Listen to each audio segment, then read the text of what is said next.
Alright, you're gonna have to excuse the messy hair and the fact that my outfit looks like absolute trash, because I was not planning on making a video today. But let me just show you. I was just scrolling through Twitter and I found James Gunn's page, and, that's, you're just gonna have to excuse me for one. Pretty sure that these dampen noise at least a little bit. Get over there, you criminal. An animated Nightwing Red Hood origin movie? Or hold on, let me use the correct language. A animated Dick Grayson, Jason Todd, Robin origin movie!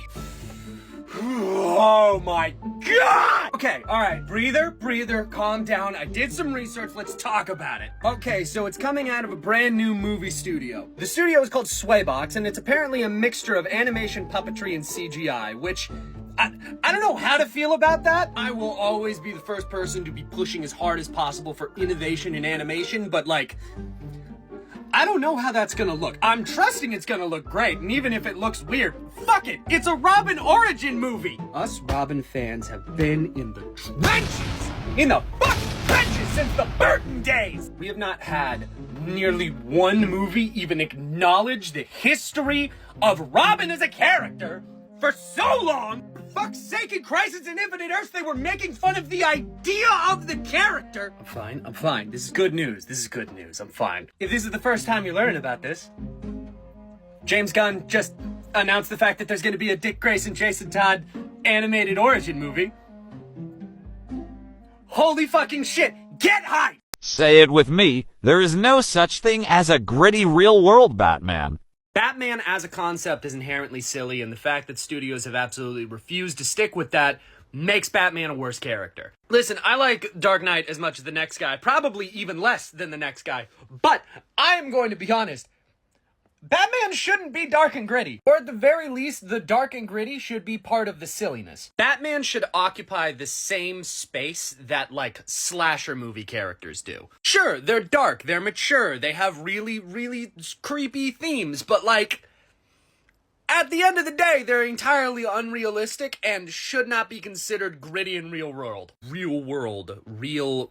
Gritty and real world. Fuck it, let's run down just the rogues gallery, shall we? Biggest one off the top of my head is literally a killer clown. Like, yeah, he's a serial killer, he's fucked up, he's got a dark fucking sense of humor, but like, he's a killer clown. And his girlfriend, also a killer clown, who then becomes a sidekick of the main character. So now it is a killer clown trying to not be a killer clown and just be a clown for good. The most dark and operatic villain that Batman has is a dude who fucked up his own experiment so bad that he now has to wear a fucking diving suit that keeps him at negative degrees. Literally, Batman #1, the comic named Batman, the first issue of that ever, had Robin in it. Batman, as a concept, is silly. He started out as a pulp hero, like solving mystery. He killed vampires in issue 3. All of this to say, the fact that studios and directors have consistently been like, I want to make a grounded, realistic version of Batman. They're just scared of doing Adam West and Joel Schumacher. They're scared of the fact that Batman is silly, seeping into their world and somehow making this movie less of cinema. There is no such thing as a realistic Batman. Completely unrealistic. It's an unrealistic concept from the jump. So fucking roll with it. Dude dresses as a bat to scare criminals because his parents got gunned down. Yeah, it's gritty, but that's inherently a backstory. That's not like a real thing. That's not a thing that can even be considered real. Listen, I love the Batman. I went fucking crazy for the Batman. I love Penguin. I'm watching Penguin right now. It's good. But if your Batman world cannot have space for Robin, if your Batman world cannot have space for Mr. Freeze, if your Batman world cannot have space for Killer Croc, you don't pass the minimum requirements. You're not Batman. I'm sorry, this video just struck a chord with me, because he's right. He's right. Give me Robin and my fucking silly stories back. God damn it. Please and thank you. This right here, this is exactly the problem. No hate to the original commenter. Hold on, I need to mute. I'm on a Skyrim kick again. Okay, walk with me, listen. No hate to the original commenter at all. I need to talk about this. This right here is exactly the problem. People think it's one or the other. People either think that you are going to have dark and realistic, the Batman, Clayface isn't a giant monster, he's a fucking serial killer. Or you're gonna have Adam West Batman running around with a giant bomb over his head. And I have the most miraculous thing to tell all of you. Why not both? Life is good, but it could be better. Batman as a concept is inherently silly and comical, but that doesn't mean that you have to give up the darker aspects. The comics introduced Professor Pig. When somebody says that they want Batman to be more funny, to be more comical, to be more silly, they're not talking about bringing back Adam West dancing in a club with fucking fingers over his eyes. I do want some of that back in comics. That's not the point. That's not what people are saying. What they're saying is that they want space for characters like Robin. They want space for the other fucking 75% of the character that movies refuse to acknowledge. Listen, I'm the #1 Zack Snyder hater there is on the face of the fucking planet when it comes to the DC universe.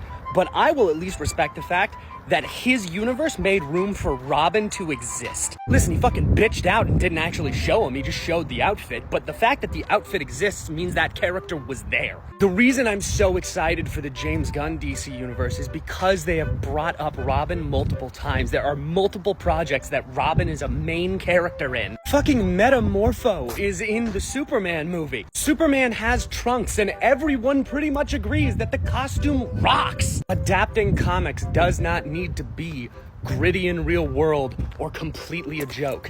It can be both. There's a reason we love Justice League Unlimited. If you love the Batman animated series, congrats, that's what we want. If you love Justice League Unlimited, congrats, that's what we want. If you liked Young Justice, congratulations. You still have the gritty real world stuff in your comics, but you can have the ridiculous shit there too. It does not need to be all of A or all of B.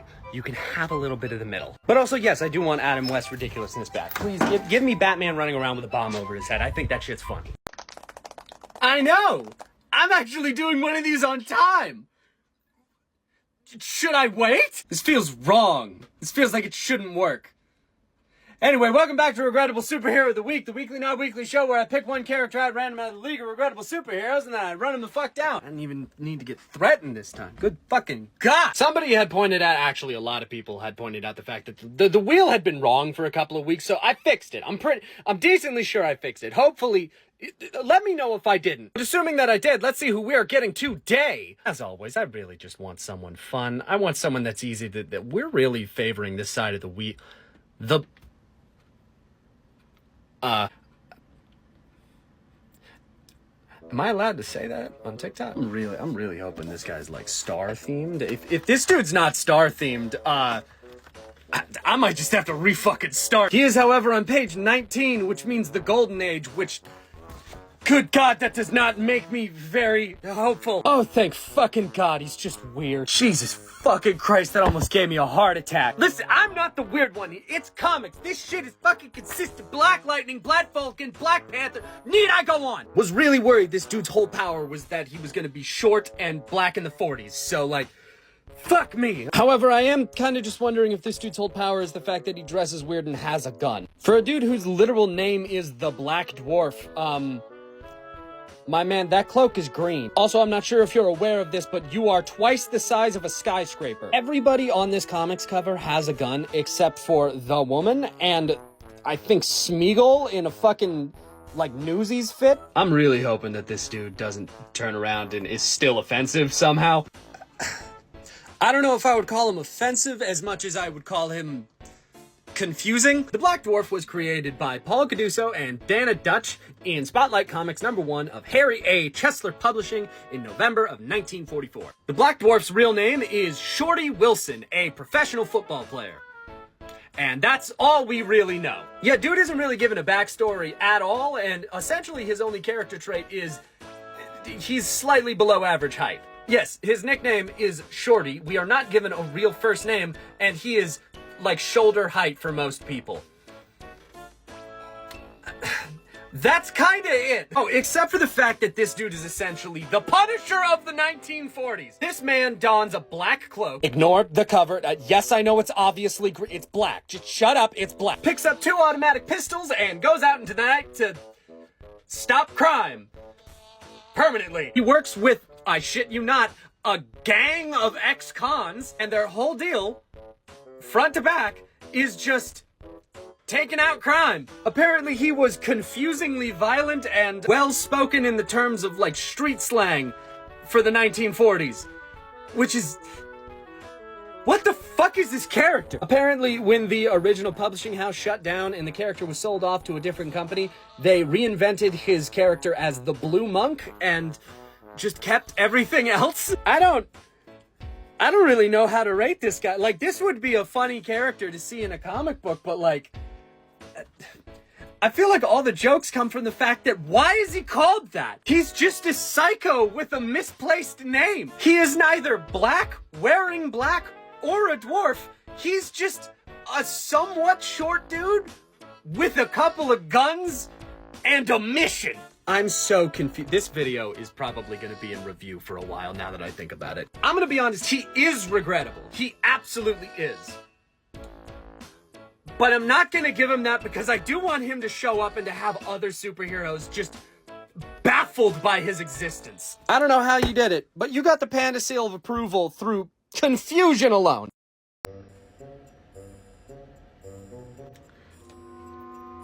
You know, I get the most distinct sense that you're judging me here, and if you could just, like, cut that out. You put a bomb in your helmet? Listen, it's the most armored part of my entire body. Where else would you have me put it? The jacket? Why did you need a bomb? We both have shark repellent in our belts right now, and you want to ask me why I needed a bomb? Was it at least a small bomb? Well, I mean, like, the block would be left standing, if that's what you mean. Why is that the first unit of measurement you go to? Listen, I think you're really overreacting about the whole bomb helmet thing. You were wearing an explosive device around your face for months! I mean, "were" is doing a lot of work in that sentence there, bud.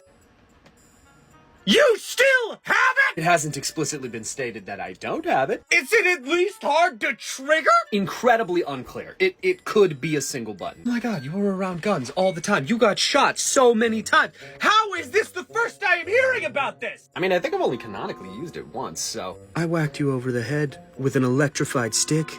So many times. We could have both just gone up and fucking smoked, man! Don't you think that's bad? Damien still uses it for a cereal bowl. Hey, what? Damien! Damien, buddy! Oh my god, why would you do that? That's so upsetting!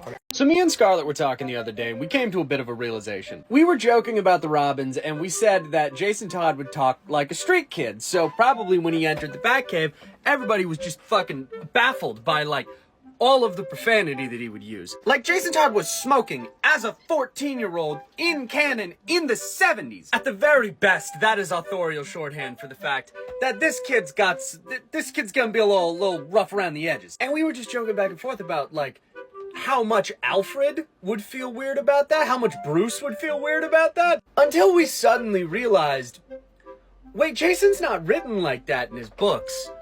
He's written as, like, the cheerful Robin. He's the happy Robin, if anything. You know who probably would have talked like that, though?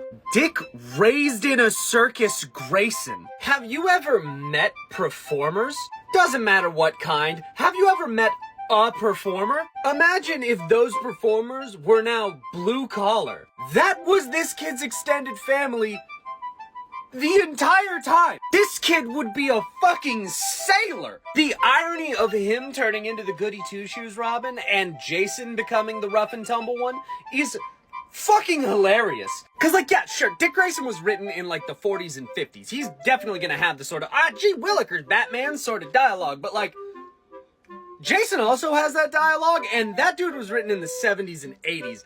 He didn't need to be talking like that. That's just how he sounds. So this is your bi-weekly reminder that Jason Todd was not the rough and tumble Robin. If anything, he was the soft boy cheery Robin, unless he was being written in the Batman books, because that author hated him and wrote him like a violent sociopath by the end of his run.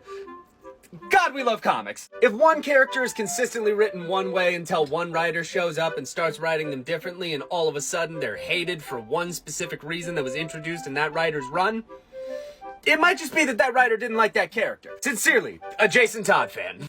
I'm gonna be real with you, I kinda just hope that the person we get this week doesn't make me have a fucking existential crisis before we start. Welcome back to Regrettable Superhero of the Week, where we take one character at random out of the League of Regrettable Superheroes and then we run him the fuck down. Let's see who we're getting today. Please, just someone that's not gonna make me fucking worry about the monetization of my pay. Wait, do I know this one?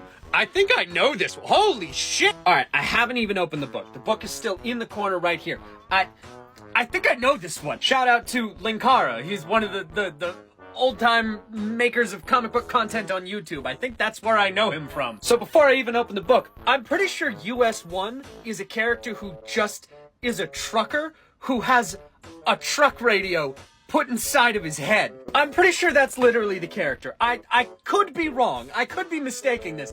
But I think that might be it. I was right! Hold up, this man's a Marvel Comics kid. This guy could show up in the MCU. High adventure trucking down the highway. I know for a motherfucking fact your ass is not wearing a goddamn cape in a truck. The only thing that face behind the dude makes me question is that a wig?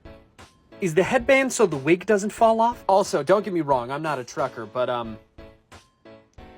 I don't think that this is a very successful trucking operation here. This sounds like a superhero created in Mad Libs. US1 was created by Al Milgrom and Herb Trimp. Those are definitely aliases. Holy fuck. In US1 #1 of Marvel Comics in May of 1983. Fuck, this is recent. US1's real name is Ulysses Solomon Archer.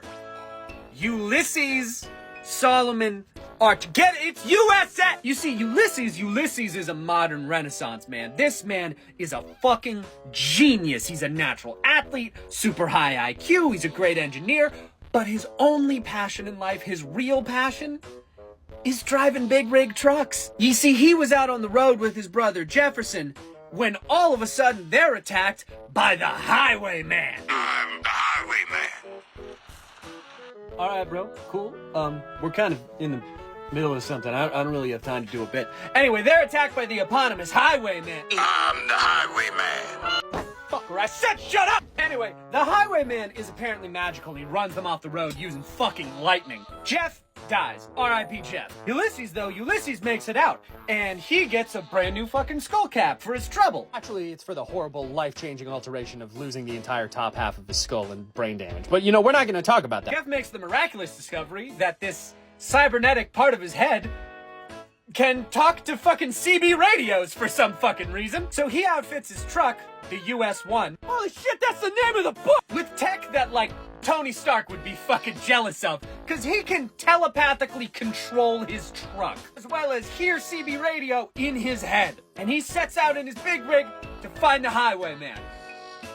You see, we're not doing that bit anymore because I used that one. And when I tell you that that's the beginning of the weird shit, he faces a bad guy called Baron von Blimp and his just army of neo-schmazzies. He races a very thinly veiled allegory for Colonel Sanders called Chicken Colonel. He eventually goes to space and essentially becomes Han Solo. Approved. You get approved, I want him in the MCU. Give him a show tomorrow. This man better be in the new Avengers yesterday, and I mean that. An animated Nightwing Red Hood origin movie? The studio is called Swaybox, and it's apparently a mixture of animation, puppetry, and CGI, which I don't know how to feel about that. I will always be the first person to be pushing as hard as possible for innovation in animation, but, like, I don't know how that's gonna look. That guy right there, fuck that guy. He doesn't know what the fuck he's talking about. I've seen a proof of concept. This shit's dope. So Swaybox released kind of just like a little demo of what this animation style actually looks like. And what they're doing is reanimating a section of the Iron Giant with their animation style. And just watch. And I think that it is incredibly important to remember, this is just puppetry. This is before they add any of the animation, any of the CGI. This is just the base puppet. Oh, and just in case you were wondering about how good the lip syncing would be. Oh my god! We Thank you. I have seen drawn animations that are less expressive than this. Listen, it's a movie that hasn't even come out yet. It's a movie that has only been talked about one time and with one proof of concept from a still untested studio. There are styles of filmmaking, there are styles of creation that simply do not work for long-form media such as movies. All of this, take it for fucking granted. But I don't know, I got a good fucking feeling about this, man. I will stay what I have stayed about the entirety of the James Gunn DCU so far, and that is cautiously optimistic. That looks fucking cool. The fact that we are getting a Robins movie at all is fucking cool. All of this is shit I would have killed to have as a kid, and I am just so fucking excited to see it brought to the big screen, whether it's great or less great. I would rather have a world where a ton of comic book media just fucking sucks and flops than have a world where absolutely no comic book media gets made. Because I'm gonna be honest, I'm excited for the fact that there's a Robin movie at all, even if it's not good. Don't get me wrong, I still really want it to be good. Don't fuck this up, James. And you can't be autistic, and you can't have ADHD because people with ADHD are blank. And I have actually had personal experience with this exact subject. So if you didn't watch that original video, first of all, go do that. Katiosaurus is awesome. But essentially they found somebody on Threads who was talking about their experience with a doctor, and that doctor said that they can't be autistic and they can't have ADHD because of multiple factors, such as, they held a conversation very nice, and they wouldn't be able to do that if they were autistic. And if they had ADHD, they'd be really spacey. They wouldn't have their thoughts constantly racing all the time, obviously. And here's the thing, I am also autistic and I also have ADHD. I've only been medicated for about a year now, but those are things that I have only learned about myself recently. And story time, the first time I went to go and get medication for the fact that I have ADHD, oh my God, I had to fight with my doctor for the better part of a year to get medication that actually helps ADHD, because they were insistent on the fact that I had anxiety and depression and nothing more. And this is after checking basically every single box that says I have ADHD. This is me coming in pre-researched that I'm like, dude, I have ADHD. I check all the boxes. I've already checked this shit. It's ADHD, my man. And he's like, I don't know, you just seem a little sad and worried all the time. That can't possibly be because of the racing thoughts. Racing thoughts isn't an ADHD thing. You just need depression medication and you'll be fine. Did I also need antidepressants? Yeah, I make videos online for a living. The depression's in there. But my point is, they did not think that I had ADHD for some reason, regardless of the fact that every single consultation that we had, it was pretty fucking clear what I had. And lo and behold, none of the medication that they prescribed worked. We fucking fought back and forth this entire goddamn time to actually get me medication that would help me. And the second that I started taking medication that was actually meant for people with ADHD, on the fucking just Hail Mary response that they might work, they started working. It is honestly infuriating that a lot of doctors these days are studied up on very outdated sources. They learned to look for ADHD in the places that somebody in the 70s and 80s would have looked for ADHD, when in the 70s and 80s they were doing research that we know now. I don't know. I know I didn't add very much to this topic, but I had very personal experience with what was said. Go follow Katiosaurus and go watch their original video. It's great. Never guessed that the topic for today was going to be talking about my mental health to strangers online, but here we go. Everybody say hi to Ugly Batman. This is my favorite thrifted mug I've ever found. Well, I wrote out like 4 or 5 different answers to this in the comments, but just none of them did him justice, so you're getting a video. This is a really hard question for me to answer, specifically because of the fact that I have aphantasia. Aphantasia means that you do not have a mental image and you do not hear an inner monologue. Using the most common example, if you told me to think of an apple, visualize an apple, I don't see an apple behind my eyes. I don't see like a visual image of an apple in my head. It's just dark. When I am thinking of my emotions and my thoughts and all of that, it's not words in here, it's just feeling. Never really understood when people said, oh, I read this character with your voice. I don't hear a voice when I'm reading. That doesn't happen. So my experience of having ADHD and autism is a lot different from other people. I don't have racing thoughts that are always chattering in my head like a bunch of different voices. The best way I can describe it is mostly just this cloud of emotions and feelings and thoughts just all jumbled together all the time. However, that does make my experience of switching on to medication very easy to describe because it is like the fog cleared. Imagine playing Silent Hill and then all of a sudden somebody set the render distance to infinite. Actually, I'm going to continue with this fog metaphor because honestly it works really good for the second point. So this is my job. Making content online is how I make my living. However, making content online is almost entirely personality based. You need to be entertaining. People need to want to watch you. And since I found my audience before I was medicated, my pre-medicated personality was incredibly important to me. If I lost my sparkle, if I lost my edge, if I lost what makes me me by taking my medication, I would need to completely change careers, and that is huge. It's a very similar reason why a lot of comedians don't take antidepressants. They're worried about losing what makes them them. But that's also why I really cling on to this fog metaphor, because honestly, it's like the fog cleared in a game. It's like someone set the render distance in Silent Hill to infinite. I am still playing Silent Hill. I'm still me.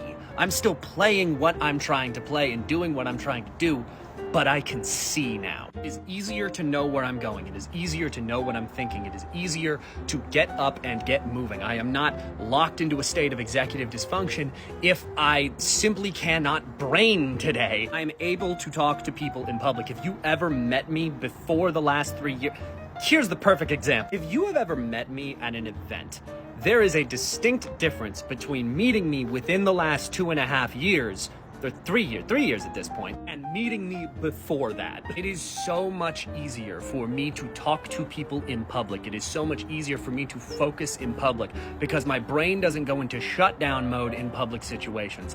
I don't freeze up when encountering new people. I don't freeze up when encountering new situations. I am still playing the same game, but now it's easier. Of course, the sun decides to come out now.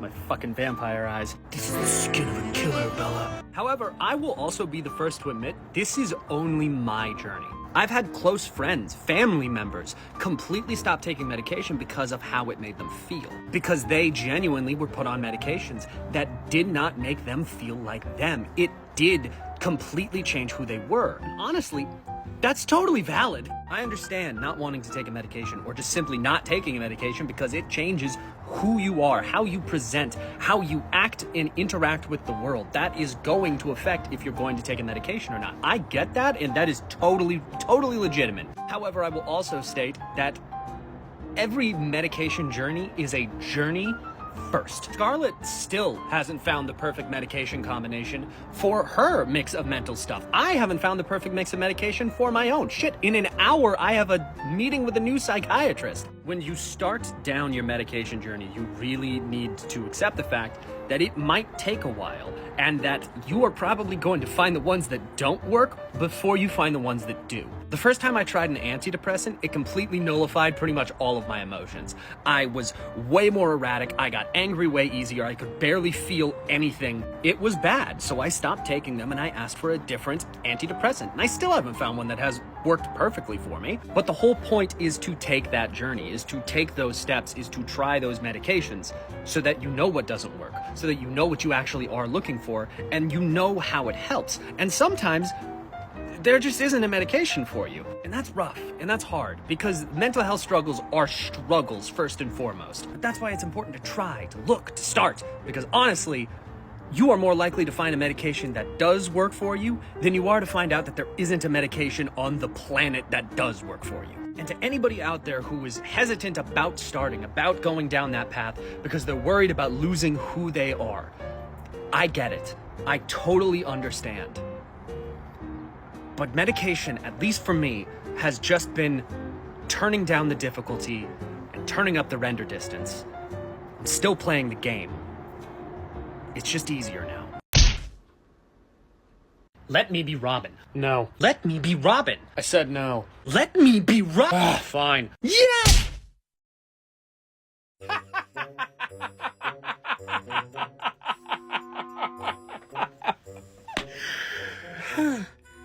Oh my god.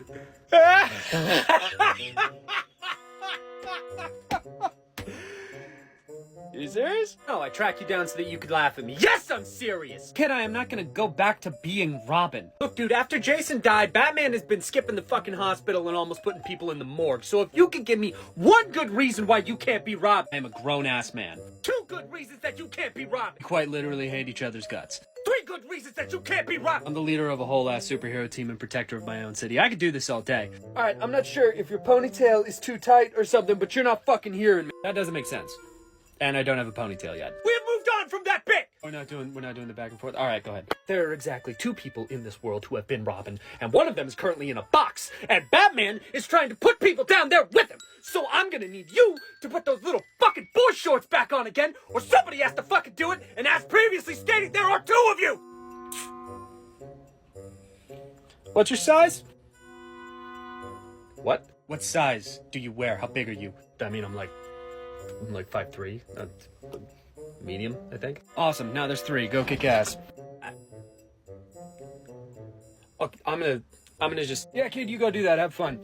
I'm not trained for this at all, you know that, right? Well, Jason stole tires for a living and chronically smoked, so you're already doing better than the last guy. I have 2 parents still. Knight's still young. I'm sorry, what was that? I said Batman's in trouble, you need to go save his life. Oh, shit, okay, all right, I'm gone.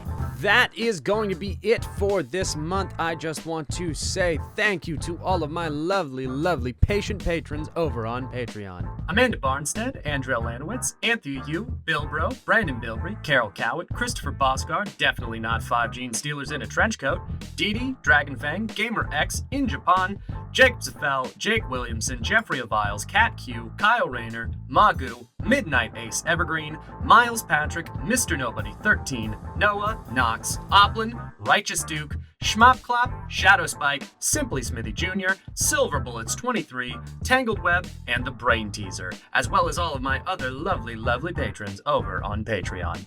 And if you too want your name read out in the credits of every one of the videos that I do over here on YouTube, then head on over to Patreon and subscribe for $15 or more. Or, if you just want to be generous, even $1 helps.